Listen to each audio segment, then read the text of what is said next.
Hey guys, Randy with Pete's RV TV today. Today I wanted to take a quick moment and talk about putting lithium batteries in your camper and then pulling it with your tow vehicle. So that just becomes more fun every time I do it, by the way. When we put lithium campers, if you've made the jump for lithium campers or you've purchased a camper that has lithium campers in it, kudos, man. Lithium batteries are really cool. The lithium batteries do incredible things. And lithium batteries will definitely change the way that you camp if you're an off-the-grid camper or you're relying on solar. So really good stuff. But a couple things that we need to take in consideration about our tow vehicles when we install lithium batteries on our camper. The first thing that probably is what I think about is a typical lead acid battery, which is what we have in our vehicles or in our campers, what they typically come with and what they've come with for a long time until lithium became a little bit more a viable option, was they charge at 13.6 volts and a fully charged battery is 12.6 volts.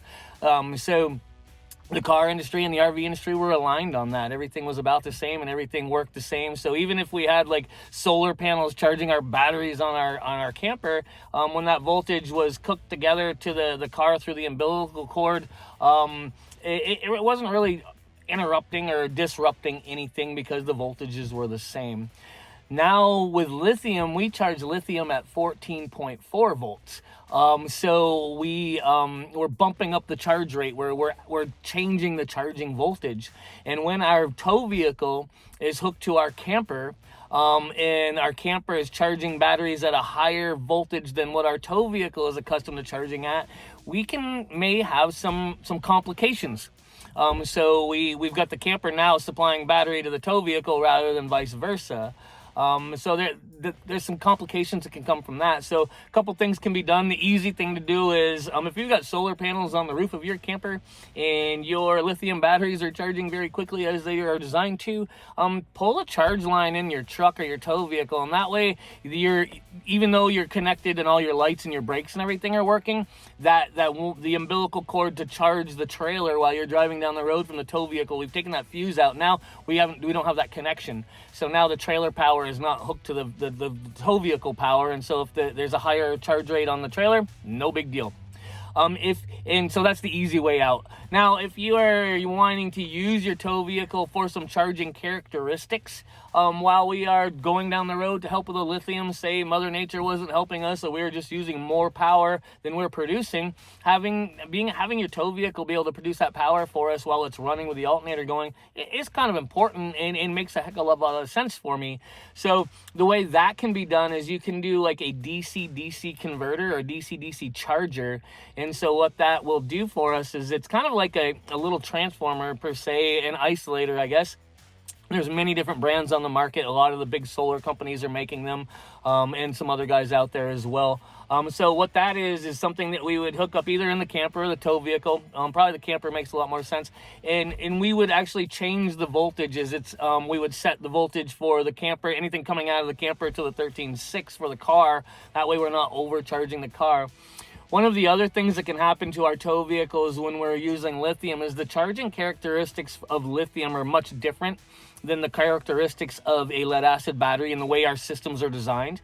Lithium charges very, very quickly, so it is like a huge pipe just wanting every bit of power that you can throw at it, where a typical lead acid battery or an AGM battery that we are fairly conventional and we've been using for a long time, they have a lot more resistive charging. They charge slower, so they don't have that big hole, that big funnel just looking for everything. And so our alternators are designed to charge that type of battery, not so much the lithium battery that wants everything. So what can happen to our alternators is they're trying to work too hard, they overheat. The fans in the alternators are not enough to cool the alternator down from the power it's producing because of what the demand of the lithium system is. So a lot of like your B motorhomes will have two alternators on them, a second one for the lithium system, and it only kicks in at a higher RPM, so not to overheat. And it's a huge alternator, so it's making tons and tons of power and throwing it back at that battery, where our conventional tow vehicles, our pickup trucks, don't have that kind of gear on them. They weren't not designed for that. So if we're adding lithium to our camper, again, maybe removing the charging characteristics from the truck, or getting that DC to DC charger that will change the charging voltages between the two and protect the tow vehicle from the lithium in the camper, and protect the lithium in the camper from the tow vehicle. It will also, if we use the DC to DC charger, we can change the output from our tow vehicle to positively charge the lithium batteries. We're always going to be able to charge lithium batteries at 13.6 volts, but we're not going to charge them all the way up.